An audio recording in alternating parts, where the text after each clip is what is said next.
Quero dar as boas-vindas a todos vocês que nos sintonizam via internet, rádio, televisão, em toda parte do mundo, e a todos vocês que escutam essas gravações. Eu recebo que os olhos do teu entendimento já foram iluminados, que tua confissão melhorou e, consequentemente, as promessas do Senhor estão se manifestando em tua vida. Recebo que a cobertura de anjos cobre vocês e que esta palavra será levada por vocês a outras pessoas. Muito abençoados.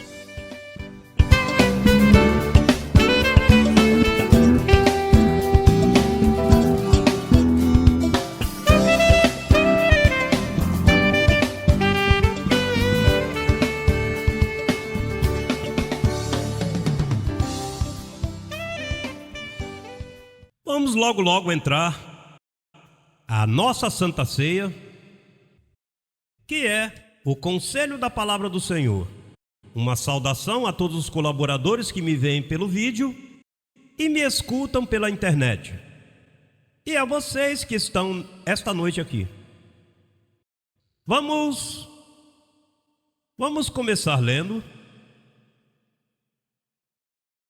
Atos 25 e 26. Livro histórico.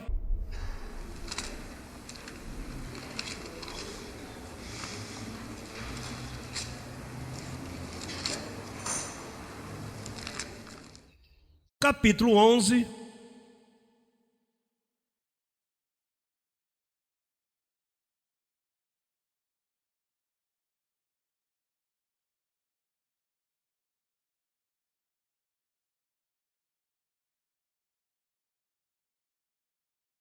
Capítulo 11, versos 25 e 26. Diz: Depois foi Barnabé a Tarso para buscar a Saulo, que é Paulo, não? E encontrando-o, o trouxe a Antioquia, e congregaram ali todo um ano com a igreja, e ensinaram a muita gente. E os discípulos foram chamados cristãos pela primeira vez em Antioquia. Diga, cristãos. A primeira vez que eles foram chamados cristãos foram pela forma que Paulo ensinou. O apóstolo Paulo explicava a Cristo depois da cruz. Os apóstolos pregaram a Cristo antes da cruz. O sistema protestante de hoje prega a Cristo antes da cruz. O Ministério Crescendo em Graça prega a Cristo depois da cruz. Porque Jesus Cristo, antes de morrer, ele não fez nada por ti. Ele o que fazia era curar enfermos e cumprindo a Moisés. Ele veio para cumprir a lei. Ele estava debaixo de maldição. O que podia fazer por ti se todos que estão debaixo da lei estão debaixo de maldição? Quer dizer que Jesus não fez nada por ti. Nos 33 anos que ele viveu, aí ele não fez nada pela igreja. Quando ele fez algo pela igreja foi quando foi à cruz. E não só foi à cruz, quando ressuscitou. Aí é que começa o cristianismo. O que acontece é que os apóstolos do Senhor Jesus Cristo, eles conheciam a Cristo cumprindo a lei. Ele foi servo da circuncisão. Ele o batizaram, o apresentaram. Ele se fez tudo que se faz um crente hoje, nas denominações diversas. Ele obedeceu à lei. De fato, Romanos 15:8 diz que ele foi servo da circuncisão e cumpriu a lei até o final.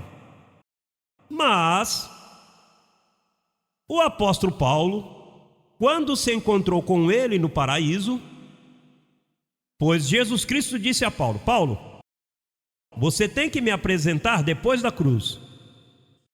Antes, não me conheçam desta maneira. Esta é a encomenda. Então o que acontece? Que o cristianismo Só Paulo o pregava. Pedro pregava a Jesus de Nazaré. João pregava a Jesus de Nazaré, conforme aos 33 anos da vida de Jesus aqui na terra. Por que eles pregavam a Jesus de Nazaré? Porque isso foi a única coisa que conheceram. Então, por isso vamos ver agora em Atos capítulo 20 o que aconteceu. Atos capítulo 20.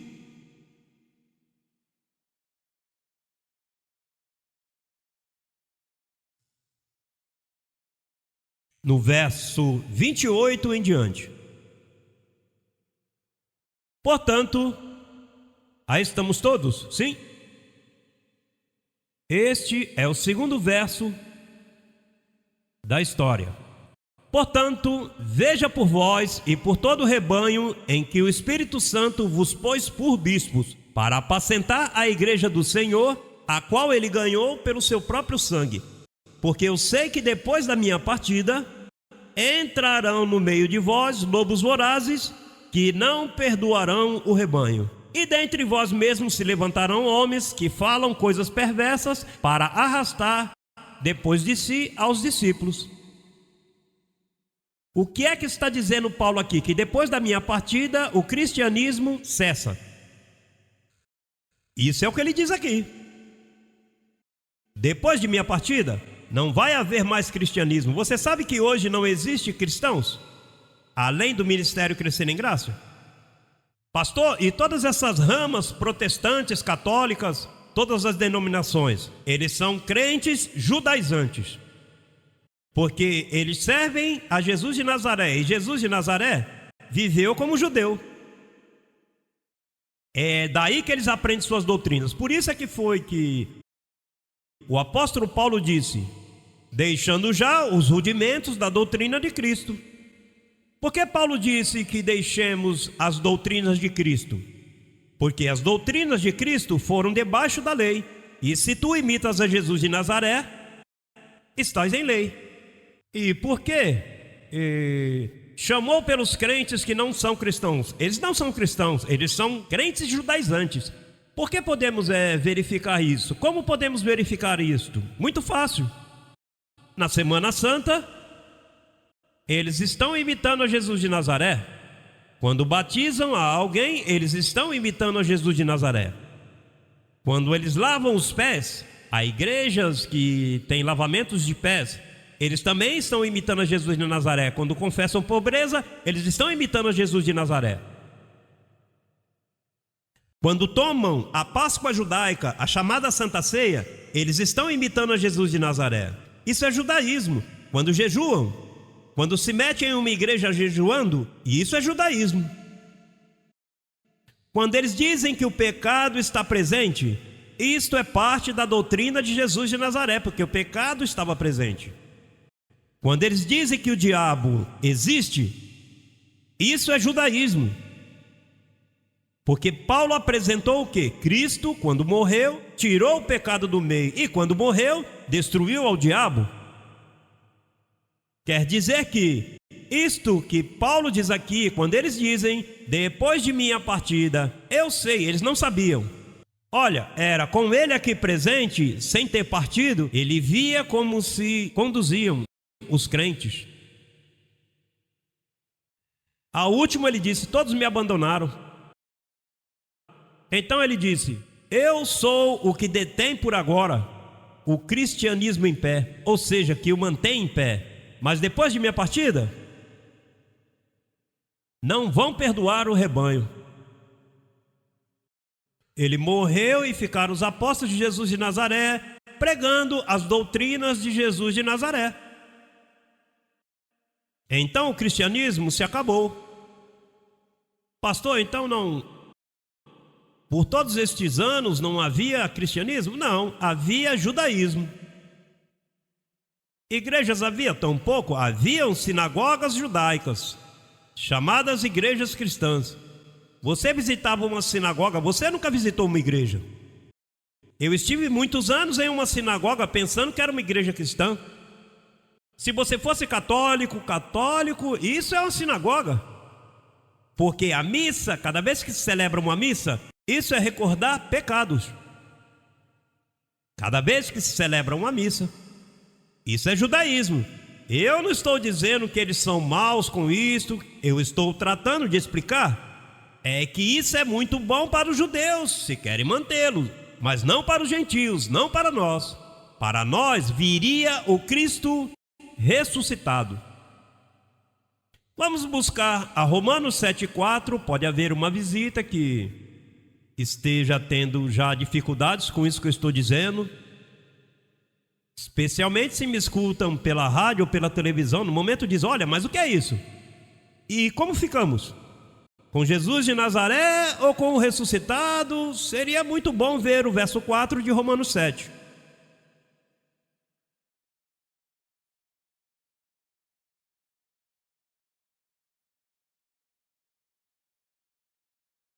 Diz: assim também vós, meus irmãos, morrestes à lei mediante o corpo de quem?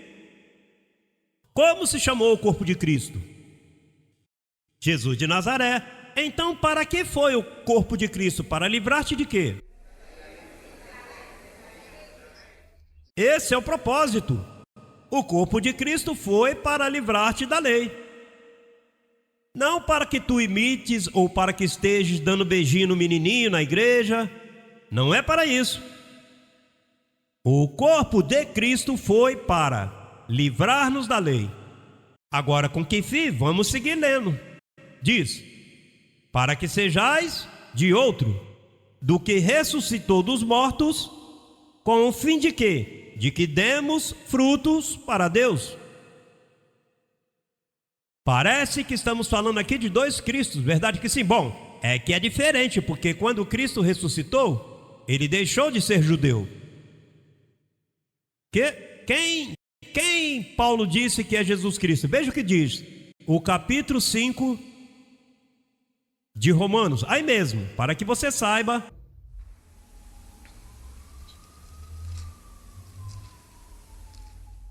Perdão, capítulo 9, verso 5.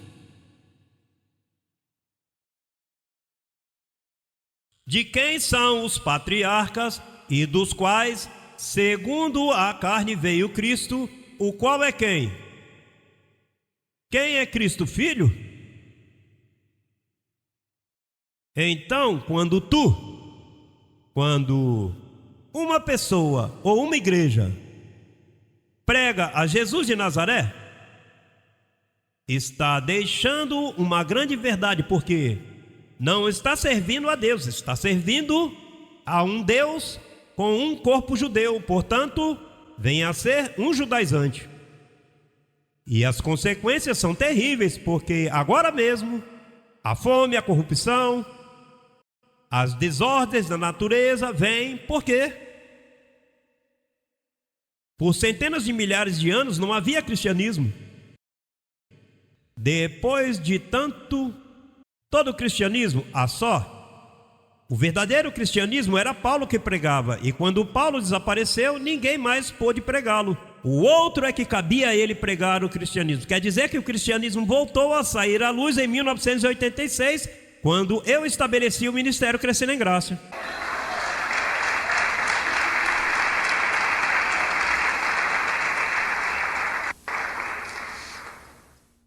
Olha, essa é uma declaração um pouco atrevida, verdade?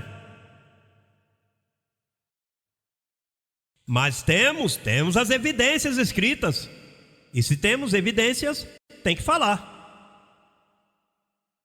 Vamos ver o que os apóstolos de Jesus de Nazaré pregavam, segundo a carta aos Coríntios.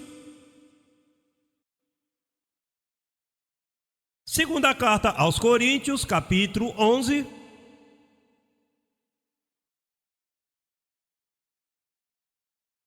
Capítulo 11.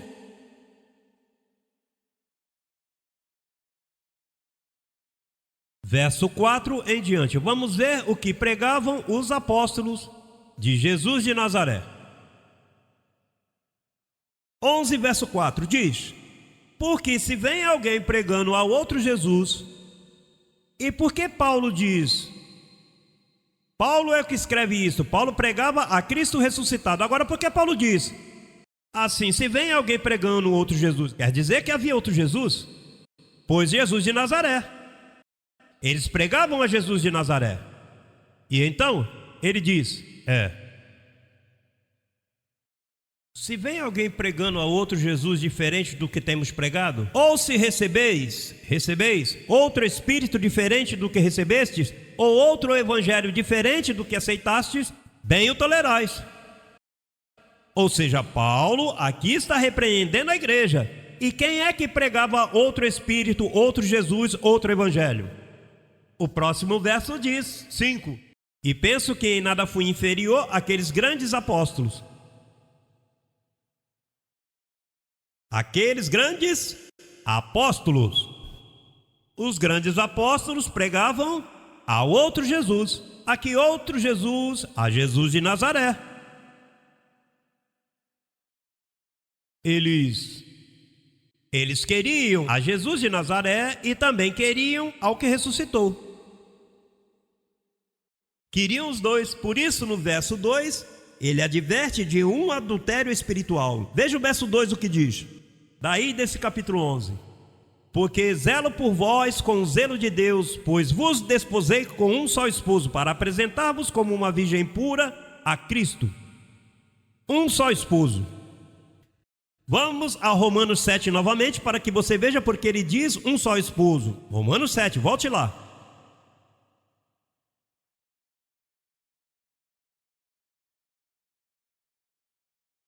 Vamos ao verso 1 até o 4, que foi o que acabamos de ler, que nos convida a ser de outro.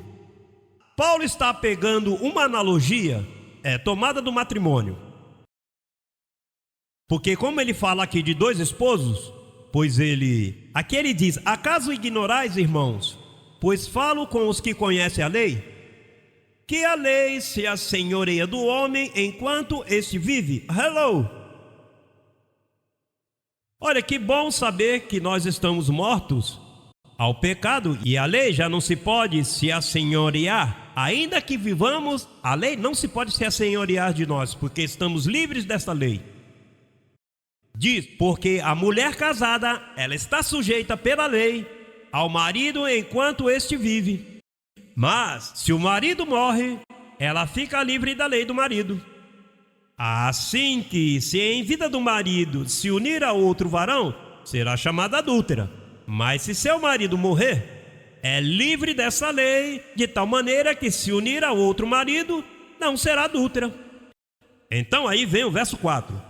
Assim também vós, essa é a aplicação. Assim também vós, meus irmãos, morrestes à lei mediante o corpo de Cristo, para que sejais de outro marido, do que ressuscitou dos mortos.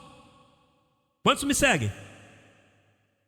Olha, isso estará claro, Verdade que está claro? Por isso é que ele diz: eu zelo por vós com zelo de Deus, porque eu quis desposar vocês com um só marido. Por quê? Porque não os dois. Por isso, quando você vê num retrato por aí de Jesus de Nazaré, as igrejas são loucas com essa foto. Essa igreja está em adultério. Pastor, então não podemos ter fotos de Jesus de Nazaré? Não, porque esse era o teu outro marido. E depois que ele ressuscitou, ninguém... Vamos supor que essa foto que eles dizem que é Jesus de Nazaré, vamos supor que ele pousou para um fotógrafo, uma câmera Polaroid dessas. Quem mais? Mas o que ressuscitou, ninguém tirou foto dele. E a esse é que você serve.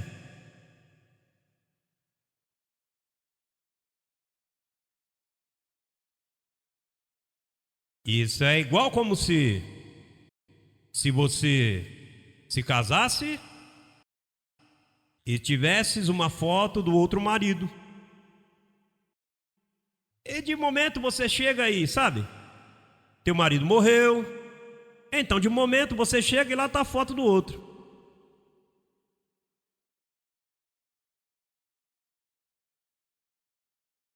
Aí há duas, uma foto aí, tira, esconde na gaveta por aí. Para que você não se lembre, a igreja, por 2000 anos, esteve em adultério espiritual. Em adultério.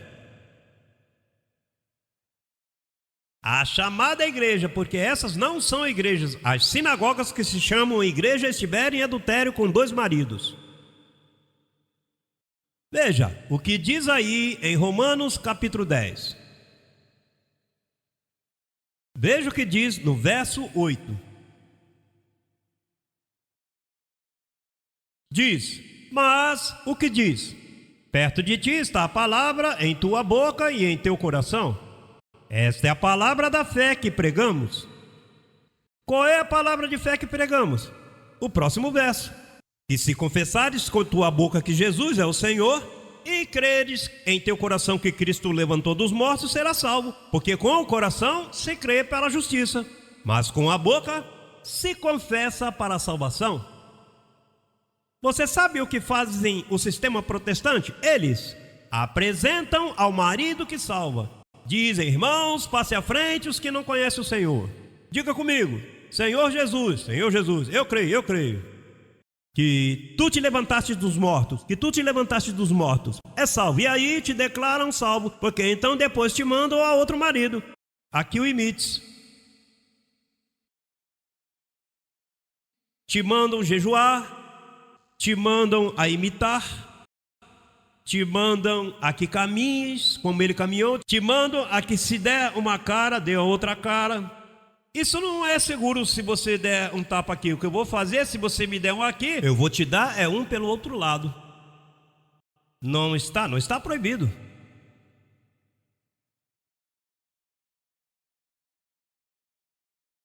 Tem gente que viveram derrotados. Veja, quando pegam um pobre sacerdote e fazem um voto de pobreza imitando Jesus de Nazaré. Eu pago contribuições ao governo dos Estados Unidos e um pastor um dia me disse, olha, José Luiz, por que você não, como pastor, você pode renunciar a pagar as contribuições ao governo? Não me diga que eu como pastor posso fazer isto. Ele me disse sim. E que o que tu decides? Não. Eu não pago contribuições ao governo. Olha, sabe por que eu não faço essa confissão? Porque se eu dou meu voto ao governo e eu não contribuo em nada, como é que eu vou me sentir um bom cidadão se eu não faço nada? Eu me sinto bem quando pago as contribuições. Eu trato de não pagar usando os meios corretos que me dão o escritório que tem esses papéis. Eu não quero que digam, não, você não tem que pagar nada, não. Como é que eu me sinto como cidadão? Como é que eu vou me sentar nesta igreja, escutar e canto e aprendo e me rejuvenesço com a doutrina e quando passa aí, eu não vou dar. Eu me sentiria mal. Digo, a menos que eu não tenha, se eu não tiver eu não dou, mas se tens... Quando tu és beneficiado, se tu crês no que tu estás fazendo, tu respaldas esse ministério. Você crê nisso? Certamente.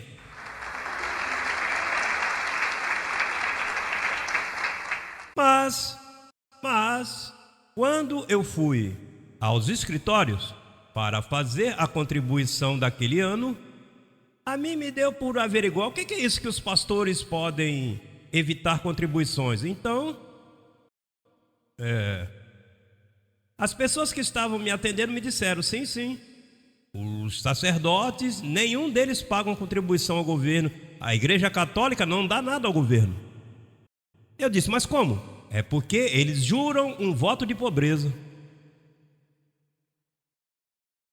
E eu disse, eu vou confessar? Há um pastor que pode dizer, não, eu faço escondido, depois que ninguém saiba, eu vou, assino aí e me livro de pagar. Mas essa confissão os anjos a viram. Imagina eu confessando um voto de pobreza, quando no evangelho do ressuscitado diz que ele, sendo rico, se fez pobre para com a sua pobreza enriquecer-me. Não, e agora eu vou aí jurar um voto de pobreza?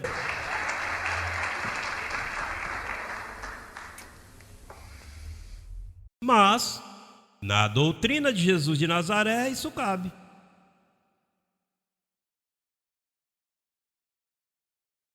Olha, que bom é conhecer isso, verdade? O conhecimento ajuda tanto. Então, veja, vamos buscar a primeira carta do ancião João. Primeira de João. E aqui pode-se dizer primeira de João, porque é de João. Veja o que diz no capítulo 2. O capítulo 2 de primeira carta de João.